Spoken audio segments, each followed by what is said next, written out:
Hello, and welcome to another exciting episode of the Jim Stroud podcast. Today, we have a very special guest. Special guest, tell us, who are you and what do you do? I am, sir, the ghost of Christmas past. Jim, I'm Deepak Bhootra. I am here because I've been begging you to get me on your podcast because I want to really contribute. So I am a sales operations sales guy, 30 years in the corporate world. I exited. I'm an entrepreneur now, run my own show, and I'm right now trying to raise funds for a business idea of mine. And I'm extremely humbled that after 30 years of experience, people will trust me more. But nope, when it comes to taking money,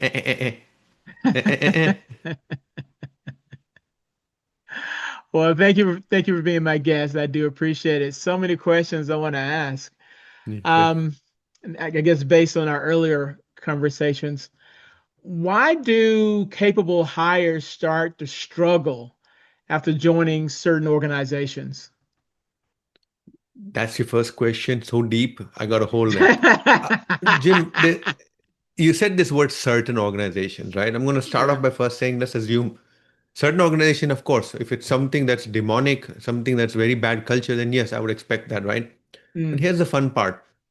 I think your question is more about, I'm actually in a good company, but something is going wrong here. What's happening? Tell me more.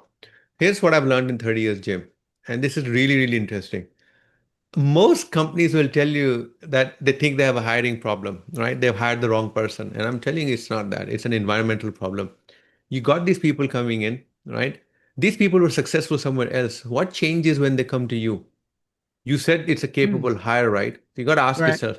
So what happened? Did the wardrobe change? Because usually when people come into interviews, they got, snazzy threads, awesome makeup, amazing hair, including you and I. Most likely we have amazing hair at that time, right? Get the job. And here's the fun thing. When I ask the hiring manager, never ever do they acknowledge the fact that maybe the environment changed or something happened. They always say, we just made a bad hiring decision. And one trick I can tell everyone on the call is that when a hiring manager admits that he made a hiring bad call, tell him, oh, that's notches against you then. Watch how behavior changes really fast, very quick. Because when you Hmm. start holding the hiring manager accountable for that failure, then things change. You cannot convince me, and I've seen this in many forms. And the system that people walk into is the system that was supposed to be when they were hired. The system changes. It's typically not people's behavior. In fact, I would argue people that come into a new role tend to have a very different way of looking at the world for at least the first 2 years because they come in knowing that they have to unlearn and knowing they have to learn. So when Hmm. you come in and you see that you either, I'll give you a classic example. One of my customers told me, hey, Deepak, I joined, they promised me, and numbers I understood it was that I should get 12% more. I got only 2% after taxes because the tax structure changed along the way. So Ooh. now in that scenario, he had a conversation with them, told him that you're stupid for not having understood all that. Hmm. And he was telling me that, what do I do? Should I leave the company? And my argument was, you're going to leave the company for a mathematical misunderstanding, which you should have picked up. So this is also where pragmatism comes in. But in general, I would argue, sir, to answer your question, capable people find themselves in a very different environment. And it's like the boiled frog, right? The frog is in water, but he actually doesn't know he's going to die because the heat is rising slowly, slowly, slowly. And capable people need to actually realize that. And managers need to realize what changed that make this person go from 180 degrees. Something went wrong. So Yeah. the real question is, did we hire the right person? Nope. The question is, what did we put that person into? Look at that environment, that box, and then check that box.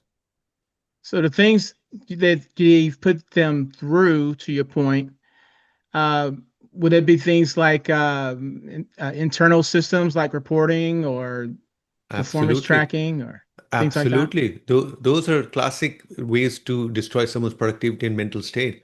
You hire Hmm. a salesperson, you tell the salesperson, hey, we expect you to do business travel 90% of your time. He says, okay, cool. He comes in stealing himself. He's told the family that I'll only drop in over the weekends. He comes in, and the first thing that happens is he's not able to fly around anywhere because there's a budget cut. And because he Hmm. can't be with customers to fly around, he cannot position himself, present himself the right way. Many customers still believe that B2B selling is belly to belly selling, Jim. That's reality, right? So when you Belly do to these belly. I budgetary like that. belly to belly, that this is courtesy of my grandfather, the old timers. The Hmm. old timers always used to think in terms that would today people complain about political correctness and verbiage in words. And I'm very sure no one would say belly to belly. That is so obscene because you're visualizing the wrong stuff, dude. Don't do that. So my granddad used to talk, man to man. Think of it this way, man to man. Let's have a conversation man to man, eyeball to eyeball. Let's just get to the facts. That was the theme there. But Jim, can you imagine this person is now struggling to make his number and now he's coming under perennial threat because I'm a salesperson, right? And I'm a sales coach. This is the basic stuff that you'll be surprised.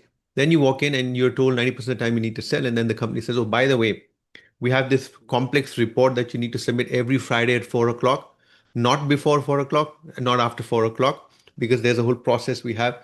The file is extremely complex. It literally tracks every time you breathe in with a customer, every time Hmm. you have a stomach ache in front of a customer, tell us. And it's interesting. And this is Wow. with or without automation. Some companies are highly intrusive and they change the game plan. The game plan is changed. The quota changes. Jim, here's reality. Salesperson comes in, there were six colleagues. Two colleagues have now left the company. Someone decides at the top, we have no budget. Let's allocate the rest of the quota over the guys. Everyone gets excited, more money, more money. The next thing is they re-goal you because the company can't afford to also overpay overall, right? So they've cut the budget. So people have this thing that people don't check and understand. If the budget gets cut and you're getting that person's quota, what makes you think you're going to earn more? Because the budget got cut. And then people realize that, and that's how you have systemic change that causes people to start falling apart. Hmm. Hmm.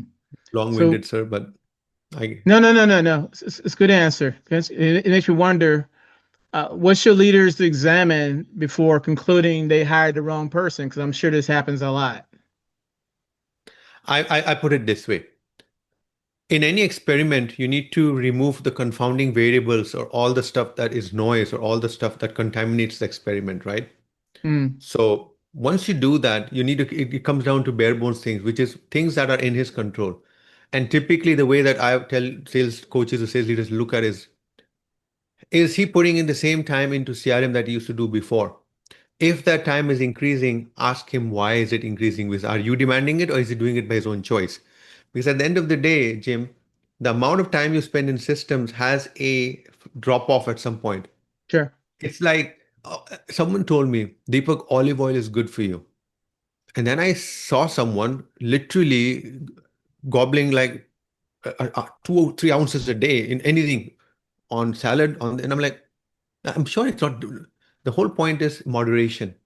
Olive oil is good for you, but you can't chuck a gallon and tell me that that's good for you. There's a limit to it. So same thing with you look at those interventions. Then look at mood. And the best way to look at mood is Jim language. You're sitting in a review and the guy is always defensive about his pipeline. Right there is another problem. Why is it defensive? Now you need to ask different style of questions. Instead of saying, how far are you from making a quota? The question you need to ask is, what deals do you need support on to make you exceed quota? And then he will lean forward and say, wow, yeah, these three deals. And that's how you realize that these are the three difficult deals. Because if you ask him, how far are you from making quota? He's never going to tell you that he's got three deals he's struggling with. You need to get it out of him because at the end of the day in sales, Jim, there's this illusion. I get paid a ton of money, therefore I need to take the nonsense, the pain. And if I talk about the fact that I am struggling, then I lose this aura. So people are going to ask, why am I paying this guy 300K? Then if he's Hmm. always lost, the illusion has to be maintained. And that's the fun part. And we'll talk about AI hopefully on this call as well. But salespeople use AI a lot, but you won't hear them talking about it because again, it takes away from that aura, right? Right. Right. And I think that may be the reason why some recruiters, not just salespeople, but recruiters who are very experienced in what they do, when they feel like they've been rejected, they just can't seem to handle it in some way. Mm. And it's like you've been doing this job for years, you're gonna get some no's. Yeah, You yeah. shouldn't let a little bit of rejection stymie your growth. Yeah, here's the fun thing about rejection. Yeah. The issue is not rejection itself, Jim. Mm, It's not. Look, you and I are mature enough to know that you're not going to win 100% of your deals, right? sure. So what we try to explain to salespeople is, and it's a little mind shift. What do you want to win? He says 2/3. I says, cool. So your success metric is 1/3 loss. He looks at me like, sorry?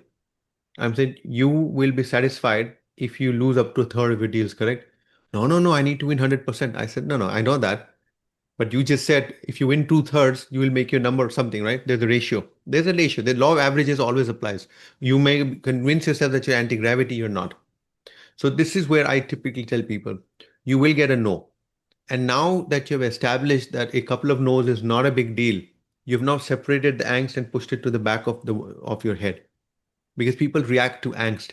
Two is the conversations. People are typically having conversations about how many people did I interview, how many people went through sales stage one, recruitment stage one, two, three, how many then attrited, how many went for an exit interview, and you're always looking at data and numbers. And I always tell people when you go into any situation, and if you're going to look at a person always from a recruiter's lens, then that person is like, management consultants. If you're going to be trained on the use of a hammer, all you see is nails. So to salespeople, I tell them you need to actually understand you're not doing a deal, you're not selling, you're serving. And when you're serving, your goal is paramount. I'm going to solve a problem that this customer has. I'm going to explain the value of this problem that I'm going to solve for him, and he will pay me for that privilege of solving his problem.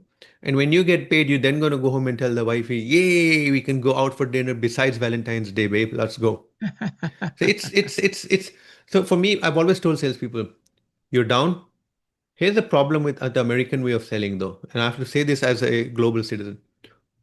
You guys push through things. You had a loss, buckle up, man. Be a man about it. And then this is chest thumping.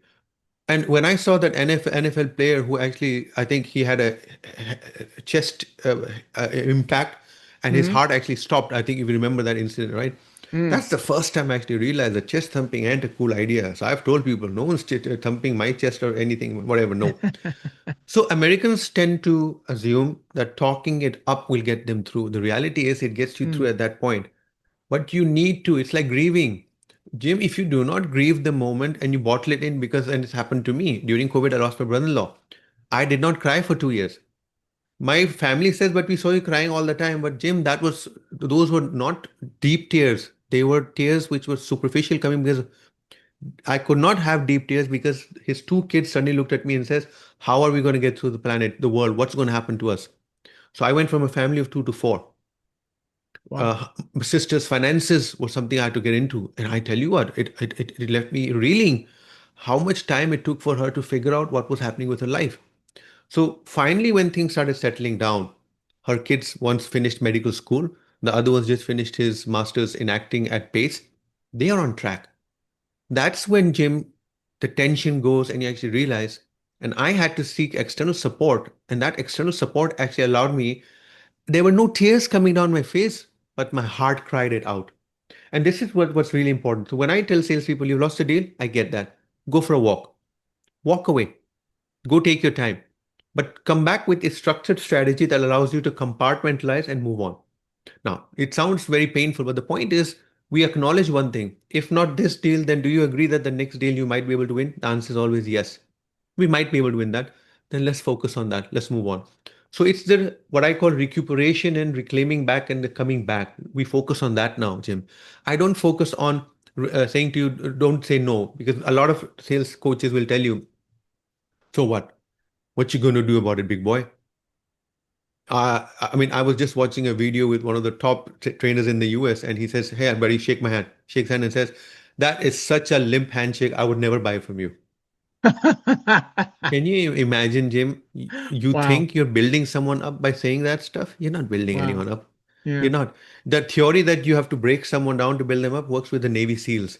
It doesn't work with selling and stuff like that. Please stop. It's just so again, I get emotional when I see that, but I'm always I look at other sales coaches because I want to learn also, Jim. I wasn't born smart or intelligent, right? We learn. Every baby comes in, bawling, and our goal is not to go out bawling. So that's what I'm focused on right now. This advice, I can see it being applied to recruiters. It's almost like recruiters need a coach because they're under constant pressure to fill a lot of recs. And sometimes they're not able to fill the recs, not because of their efforts, but because of maybe talent scarcity. Companies looking for a particular skill set. And even though there are so many layoffs going on right now, some people are out of work right now, it's still a challenge for some recruiters to find talent. So I know that they are very aggravated and under a lot of pressure. What advice would you give them? If Jim, I've spent decades with recruiters, right? Okay. And I'm going to call out to the rockstar recruiters. The rockstar recruiters are very smart. They never overpromise. They're Okay. always very clear on the spec that you give them. If they start seeing a pattern that is forcing them to realize that either you gave a bad spec or you're asking for something too unique that's not doable, they're very good Hmm. at figuring out compromises. And then comes the recruitment process. They look at the big picture. They look at people that can fit the role, but then they also look at the person that could potentially grow. But then they established with me, the hiring manager, whether that's a criteria for me or not. Certain companies have different cultures also, Jim, right? Hmm. Recruiters are a manifestation of that culture. And the best recruiters, Jim, they're always forceful in a very odd, unique way, which is, Jim, you're an A grade guy. I looked at this spec, and against this spec, I'm finding a lot of B grade guys. There's no ways, Jim, I can bring you a B grade guy. You need to either change the salary for this or you need to do something different. And here's my guidance to you. Jim, we need to get you A grade guys. Jim, do you think you're going to say no to that? It's the positioning statement that these recruiters do very well.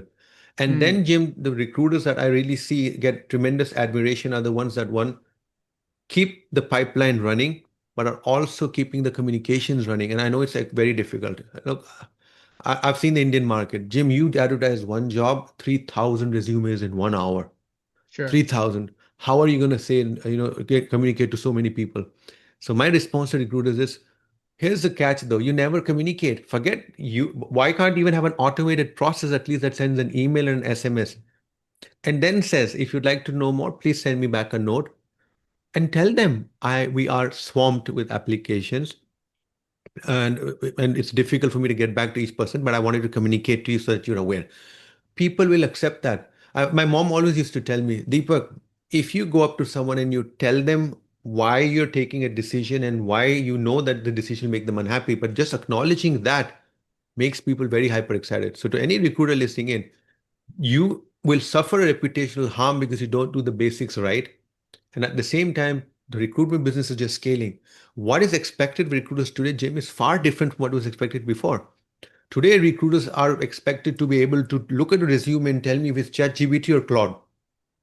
They need to look at shiny objects and tell me which is less shinier and truly shinier. You're asking for a lot. Ultimately, automation and technology comes in. But here's the fun part. A recruiter's reputation depends on the judgment call in the moment. You Hmm. just know that there's something wrong, but you can't put your finger on it. Rules of thumb. Those are the recruiters that actually know. They are what I would say augmented intelligence ATS square. They're not an ATS driven. And the second thing I would say to recruiters right now, Jim, which is a huge godsend, and I highly recommend they do it, is that I tested a couple of products and I did interviews with AI tools. Jim, my recommendation to recruiters is use this weapon to actually take off the pressure of you having to interview everyone. Make these early AI 15-minute reviews mandatory. The resume is going to self-select someone, automatically let them do the interview, and then you will not have to interview 10 people. You will interview 10 still, but the 10 now, have gone through a very watertight filtration process. Because Jim, my own person, I can tell you right now, I've gone through 6 people for as an executive assistant for me in the last Okay. 1 year. On Wow. paper, they are shiny, Jim, but when you deal with them, they're not able to adapt, acclimatize to my needs or my demand. Now, you could say that, Deepak, you're a difficult manager. I don't think so. I've been a people manager since age 32, and I've had 800 people reporting to me at any given time sometimes in some of the roles I've done. So there's a huge responsibility, but recruiters that get it right are very tuned to me, the buyer, for lack of a word, since I'm a sales guy, the buyer, Right. and their comms is excellent. Their comms is excellent. They keep you updated and they challenge you back, but with solutions. They never give you problems. They always give you solutions with a problem. And there's no other way to put it, but that's true partnership. That's why I never call them recruiters. I just call them business partners or HR partners. I like that. I like a lot of what I heard and what you said in there, especially towards the beginning, is around relationship management. And I think the best recruiters are the ones who can really manage relationships well. And I want to get your opinion on this. Someone Mhm. suggested to me that one way to really gauge the level of relationship management you have is to look in your personal life. How many people are close to you that you can manage people that are close to you? How many people around you that you sort of talk to, but they're not as close to you as others? Now, speak to that if you would. How can a recruiter look at their personal life and how they're managing their personal relationships and compare that to how they're managing relationships at work, especially among candidates You they know, don't that's know? that, Jim, this is what I call an out of syllabus question. I plead the Okay. fifth. This is an excellent question, but I want to give you a very different answer to it because I know your intent. Okay. I would tell a recruiter as follows. When you look at your circle of influence is going to become your circle of affluence. Sure. Your prosperity in life is going to be the sum of the people that are around you that help you. So I've always said circle of influence, circle of affluence, and it sounds weird. Affluent, not effluent, because effluent I think is sewage. Sorry, this is the SAT English guy coming through, right? You got to memorize all those darn cards, right, for the for the words. When you look at your circle of influence, ask yourself a simple question. Does this represent a variety of thoughts, processes, and profiles? Hmm. Now, I'm going to be very careful here because if you have got friends that are from a same political mindset and you are actually first only focus on that, that is a problem with the recruiter right there. Recruiter needs to understand one thing. When you're sitting interviewing someone, even if they were to forcefully tell you that they believe in this and they believe in that or they don't believe in that, you cannot allow that to come into your mindset, right? And I've realized one thing, those recruiters which have a good baseline of relationships outside tend to have a different worldview as well, or are mature enough to know when to switch off. So this is one of those things. The second thing I always tell recruiters, I tell to people in general is that if you want to know what people think of you and whether your circle is thinking of you the right way, on a piece of paper, write down the three words that you'd like your circle to say about you. Now take those, go interview the circle and ask him if you write, I'm accountable, I have high integrity, and I deliver tremendous value. And if that guy actually says he's a comedian, keeps us laughing, always pays the for the food every time, and he's the first one to leave a party, we have a gap. Your Sure. personal brand is not living up to what you think it is compared to what your close circle is telling you it is. Now ask yourself a question. If I have been unfaithful in my activities with these three things as a brand, are you sure therefore that the circle you have is actually the circle that's been attracted to those three, or were they attracted to the other three, which now you realize is a liability? Because I Hmm. don't think you're going to gain much by someone telling you that he pays for us all the time. That just sounds weird to me. Or that he's the first one to leave a social event. That also doesn't sound like. So your metrics and measurements differ. You will get support from a circle where the metrics that they are supporting you on are what I call work accountability, time bound, integrity. Those are important virtues. They may not be hard skills, but they're soft skills. So, difficult question. It's a bit out of syllabus, but Jim, that's how I would answer it. I always tell people you are going to have to look at who you're hanging out with to see how they are moderating or creating a conflict for you. Because at the end of the day, your behavior when recruiting or interviewing people is going to reflect that. Your biases always come through as human beings, and we need to actively work against those biases. And most biases come from family, they come from the circle you keep. So if you are, so I don't know how to say this, Jim, without getting into trouble on this podcast, right? But most stereotypes, most blinkered thinking actually comes from the circle you keep, nowhere else. And that circle could be the church you go to, honestly speaking. You could be Hmm. because you're always going to the same church, the same group of people. At the end of the day, you're looking at a slice of pie, and any other part of the pie ain't that cool anymore, even though it's the same pie. It's just one of those things, sir. Wow. Wow. I think we could go on forever, but the time is creeping up on us. If someone wanted to reach out to you with more questions and or just to connect with you and network with you further, how could they find you online? Because of the magic words you said, connect with you and find you online, LinkedIn, Just holler my name, Deepak Bhootra. I'm the Deepak Bhootra with that spelling. This is where being 55 years old comes into handy, Jim, right? I got Deepak.Bhootra at Yahoo. I got all the emails, Gmail also Deepak.Bhootra. I captured them all. Now the new Deepak Bhootra are all 666 underscore N98, some stuff like that. LinkedIn, send me a DM. I'm more than happy to assist. My focus areas, Jim, is actually mindset, attitude for salespeople. I'm a sales coach, but I spend a lot of time, Jim, with 21 to 26-year old because I'll tell you one thing. My Mm, superpower is simple in life. I really believe that I have got to leave an impact. If I go back and look at my trajectory, I actually realize that I was very lucky in the first formative years to find people at work who actually took an interest in me as a human being and helped me. And now I look around and actually realize in a post-COVID world where everyone's literally a third of their time working from home, that ability to learn, and I still say it, you can be on a Zoom call, but when you learn in a room sitting where someone says, I have an idea, let's walk into a boardroom and let's draw something on a whiteboard out.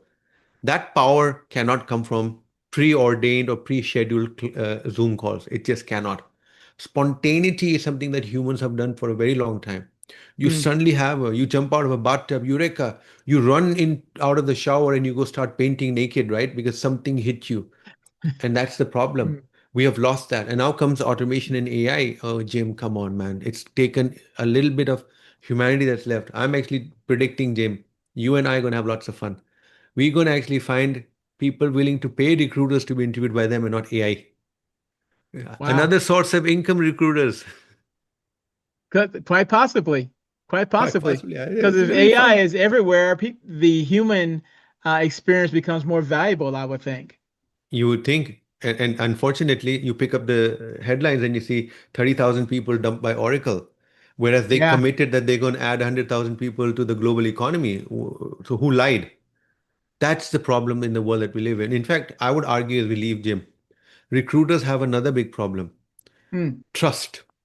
Trust and integrity. Today, we talk about trust of the people who send resumes full of lies. Forget sure. that for 1 second. I want you as a recruiter to now understand that you're now representing a company who is publicly saying some things but doing some things.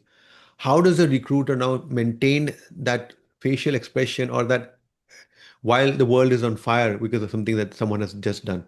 And I think recruiters are going to find themselves in constant trouble. I think it's been happening since the 90s in any case, Jim. Every for 2, 3 years, we have a cycle. There's a massive dump of people. Everyone goes back to work. Then we had COVID.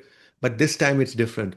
The depth of the impact and the way that when I look at the Oracle numbers, Jim, 70% of those cuts are coming from outside of the US. Mm, It's not just a number thing. It's not just a money thing. It's actually a number thing. Someone actually believes that the AI impact has optimized it. That is why India is right now, headlines in India is very different, Jim. Everyone's bashing up the big corporates because this is the first time where Indians are getting impacted like that by all these big tech companies. Because guess what? We were mopping up all the dollars and all the back office impact, right? sure, And sure. AI is actually very good at chopping the legs off from the lower end of the pyramid because it can automate low level activities, right? So everyone who thought that they're protected sitting offshore by this cost arbitrage are now exposed. Labor arbitrage, you got now an agent that for a couple of hours of electricity is going to do the job which you charge $1,000 for. That ratio is just not beatable. Wow. On that morbid note, I'm going to shut up now. Well, I will see your morbid note and raise you this thought as we close. If AI is everywhere and companies are laying all these people off, who's going to buy their stuff? Jim, Because if you have a significant this number of people laid off, they I'm can't trying to afford to buy explain to anything. people. Jim, you're onto something there. Do the Yeah. basic maths. 250 million people are expected to be impacted by AI. So when I look at the research as to how much are going to be added back, I don't cross between 80 to 100 million. Where are 150 million people are going to just go overnight? And remember that 150 Yeah. million people are the earning economical primary breadwinners. So that means that's not just 100 million. It's actually most likely 500 million people that have to be fed who just going to get impacted because each person is attached to a family of four or five, so on, so on. There is an impact. I don't think everyone's looking at that. Everyone's getting excited about how smart we're becoming at an individual level, but the collective is suffering. Yeah. I think we have a topic for a future podcast. And I'm ready for that as well. Thank you for having me, Jim. Thank you, sir. Thanks for being on the Jim Stroud podcast.